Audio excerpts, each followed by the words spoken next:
Hey guys, this is Sanchit. Welcome to day 6 of daily cat preparation. I hope all of you are doing well.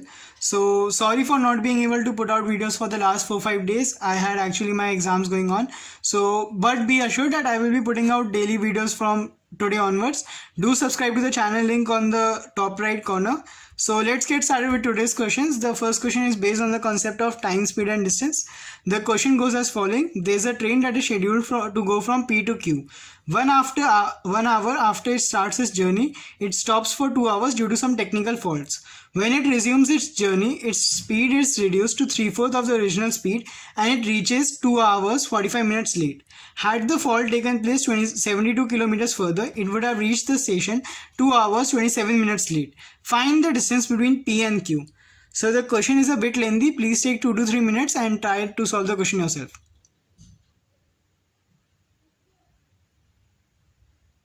Okay guys, so let us take a look at how to solve the question. We will try to solve the question in the fastest way possible. Okay, so we have to find the distance between P and Q. Okay, so that's what the question asks for. Okay, so let the normal speed of the train be V and the normal time taken by the train be T. Okay, so we essentially have to find Vt. Correct, since that would be the distance. Now according to the question, there are 2 points P and Q. So originally when it was going from P to Q, 1 hour after it starts its journey, let's assume it covers this much distance in 1 hour, it stops for 2 hours and due to some technical faults, and then when it again gets back up, its speed gets reduced to 3/4 of the original speed. That means that if it was going at speed V here, then this distance would be covered at a speed of 3/4V. Correct. So now we can make an equation using this. So since the total distance would remain the same, correct, that would be Vt is equal to the distance that is covered this much in this much time. So since time taken is 1 hour and speed would be V for this much distance, the distance would be V, correct, plus this much distance. So this much distance would be 3/4V into the time taken to cover this much, correct. Now focus what time would be taken to cover this much distance. So this would be T minus 1 plus 3/4. Okay, so let us look at how T minus 1. So let us assume that it was going at a speed V only here also. So since 1 hour is taken here, this distance would take T minus 1 hour. Am I correct or not? Since total time taken is T at speed V, so if 1 hour is gone here, the time taken to cover this much distance would be T minus 1. So we have written T minus 1. Now Y plus 3/4. So please focus. Now we know that it stops for 2 hours and it reaches the station 2 hours 45 minutes late. That means there are 2 reasons due to which it is late. One is because it stops and the second is because its speed gets reduced. So due to the stoppage, it is getting delayed by 2 hours, and due to the reduction in speed, it is getting late by 45 minutes. So look at this, 2 hours 45 minutes is broken into 2 parts. 2 hours because we stopped for 2 hours and 45 minutes late because its speed got reduced. So same distance took more time. So that's why we were 45 minutes more late. 2 hours was because of stoppage, but 45 minutes was due to the speed. So there was extra 45 minutes taken due to the speed being reduced. So since we were taking all this in kilometer per hour, so this was kilometer per hour and this was hour. Since due to that 45 minutes by 60, so that would be 3/4. That's why we had to add 3/4, because we are taking extra 45 minutes to cover this much distance than would have taken originally. So the time taken to cover this much distance would be T minus 1 plus 3/4. If we had gone at V speed, this would have taken T minus 1. But since we are going at 3/4V, it is taking T minus 1 plus 3/4. Please try to think over it. This is the most important part of the question. Apart from this, now we can solve it very easily. So now we can remove V from here. So T is equal to 1 plus 3/4 into T minus 1/4. So this becomes T equal to 3/4T plus 1 minus 3/16. Correct? So this becomes, okay, so T/4 is equal to 13/16. So T becomes 13/4 hours. Correct. Now we have got the t, we only need to find v. Okay, so let's focus on the second part of the question. Now it says that if the fault had taken place 72 kilometers further, it would have reached the station 2 hours 27 minutes late. 18 minutes less. Why 18 minutes less? Because this part, this 72 kilometer would also be traveled at a speed v. Originally we were traveling it at a speed 3/4v, but since had the fault taken place 72 kilometers further, then this part would also be traveled at v speed. So there would be a difference of 18 minutes. Correct? Here we were 2 hours 45 minutes late, but here we are only 2 hours 27 minutes late. So this reduction in 18 minutes is because this part is also being traveled at a speed v, which is more than 3/4v. So 72 divided by 3/4v minus 72 by v is equal to 18/60. Correct? 72 is the distance when it was being traveled at a 3/4v, and now when it is being traveled at a speed of v, there is a difference of 18 minutes converted into hours. So just solve this equation. So this becomes 16/3v minus 4/v equals 1/60. So 3 into 3. So this becomes 4/3v equals 1/60. So v becomes 80 km/h. Now the question asks for distance. So distance would be vt, that would be 80 into this part 13/4. So 20. So this was given 2600 kilometers. So the final answer for the question would be 2600 kilometers. So this was a bit lengthy question. If you did not understand any part, please go to that part and try to work through it again. Okay. Okay guys, so let us take a look at the second question for today. The second question is based on the topic of quadratic equations. The second question wants us to goes as follows. We have to find the minimum possible value of the sum of the squares of the roots of the equation as follows. Correct? Okay, so please pause the video and try and solve the question yourself. Okay guys, so let us take a look at the solution. So the question says that we have to find the minimum possible value of the sum of the squares of the roots. Correct? So now you must be knowing that for an equation ax square plus bx plus c, if the roots are alpha and beta, then alpha plus beta is equal to minus b by a and alpha beta is equal to c by a. Correct? Okay, so just this was for, okay, so this was the prereq. Now we can go ahead. So for this equation, let us assume that the roots are alpha beta. So we have to find the sum of the squares of the roots. That means that we have to find alpha square plus beta square. Correct? Now you can write alpha square plus beta square as alpha plus beta whole to the square minus 2 alpha beta. You can write it as that. Correct? Now we know that alpha plus beta is equal to minus b by a. Please do not confuse this a with this a. This a is different. This a was for this equation. So now we know that alpha plus beta is equal to minus b by a. Now here a is equal to 1, b is this, and c is equal to minus a plus 5. Correct? So minus b by a, that would be minus of a plus 3 divided by 1 whole to the power 2. Correct? Minus 2 into c by a. C would be minus a plus 5 upon a would again be 1. Correct? Okay.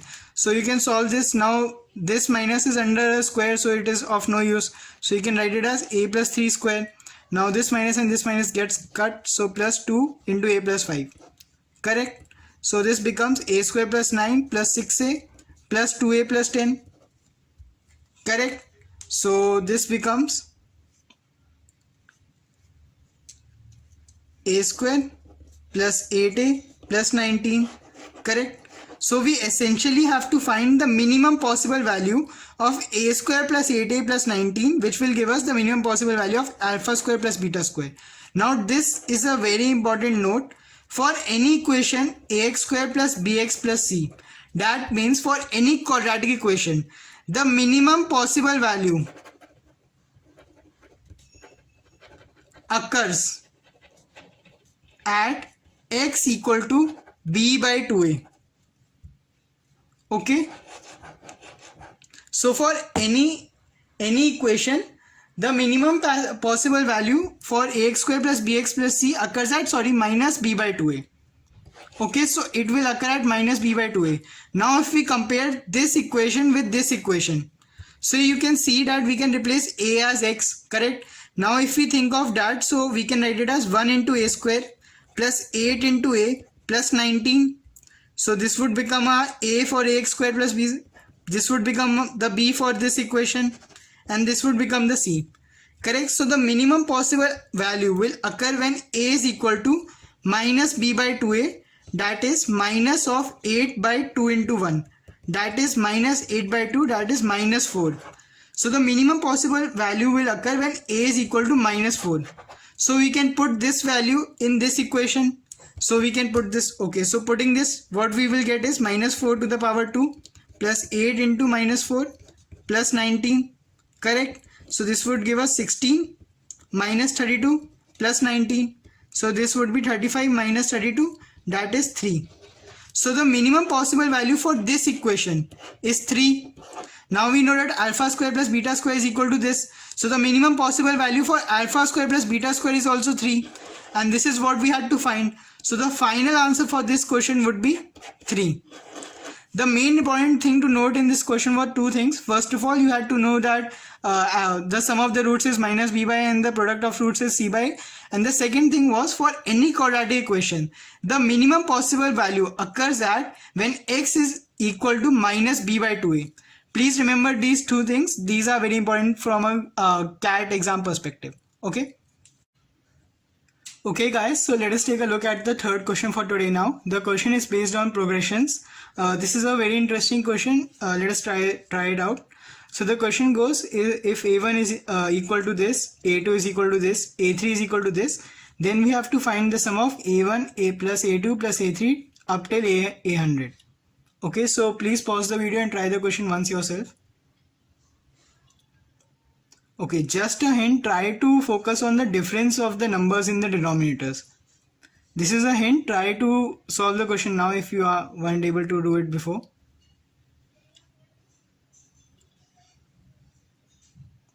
Okay guys, so let us take a look at the solution now. So the question says that we have to find the sum of all such numbers up till a100, correct? So let us first find out what is the number a100, correct? Let us first find out this term. Okay, so we know that a1 was this, a2 was this, a3 was this. Now between a1 and a2 you can see a similarity that the first term that is there's a difference of 3, correct? Similarly in a2 and a3 the difference between these two terms is also 3. So you can see that this would be an AP, correct? So for a1 we can say it was 2, then for a2 it was 5, and a3 it was 8, correct? So we want to find what would be a100. This is very simple. You just have to find, you can use this formula, correct? Now we know a1 here is 2, n minus 1, that would be 99 since n is 100, and d here, d would be 3, correct? So this number would come out to be 299, correct? So we would find out a100 as 1 upon 299 into, we notice that the difference between numbers is always 3. So the other number would be 302. So now we know that we have to find the sum of the numbers of the form this up till this number, correct? So now how to find the sum? So this is the most interesting part. Now look at the difference. It is always 3, correct? So in such questions what you have to do is follow this method. You can write this as like a1 plus a2 plus a3 plus up till a100. This can be multiplied by 3 and then divided by 3, correct? This 3 can go in. So this would be 1 by 3 into 3 by a1 plus 3 by a2 plus 3 by a3 plus 3 by a4 dot 3 by a100, correct? Now look closely for 3 by a1. What we do here is, for this term, what we will be doing is, now we know it was 3 into 1 by 2 into 5. So this becomes 3 upon 2 into 5, correct? Now write 3 as 5 minus 2 upon 2 into 5. Got it? Now what you have to do is just separate these two terms. So you can write 5 into 2 by 5 minus 2 into 2 by 5, correct? Now you can cancel these out and you can write it as 1 by 2 minus 1 by 5. So a1, 3 by a1 becomes 1 by 2 minus 1 by 5. Similarly, if you check for this term, what will this become? This will become 3 upon 5 into 8. So this becomes 8 minus 5 by 5 into 8. So this also becomes 1 by 5 minus 1 by 8. Correct? Similarly, all the terms can be broken up into two parts like this. Okay. So now what we have to do is, okay, now we had gotten to this part, 3 by a1 plus 3 by a2 plus 3 by a3 dot dot. So now what you have to do is, now 3 by a1 we had broken it into this. Similarly 3 by a2 we had broken up into this. If you do it for 3 by a3 also, it would be broken up into this. Similarly up till a100 would be broken up into 299 minus 1 by 302. Now please see the pattern here. All the terms, these terms would get cut out because this is minus 1 by 5, this is plus 1 by 5, minus 1 by 8, plus 1 by 8. Similarly, all these terms would be gotten cut out. Only this term and this term would remain. So it would be 1 by 3 into 1 by 2 minus 1 by 302. So this would be 1 by 3 into 151 minus 1 upon 302. So 1 by 3 into 150 by 302. So 50 by 302. So 25 by 181. Sorry, 151. So the final answer for this question would be 25 by 151. The question was very interesting. If you did not understand any part, please go to that part and try to understand that bit once again. So guys, if you found the content helpful, please do like the video. Also please do subscribe to the channel.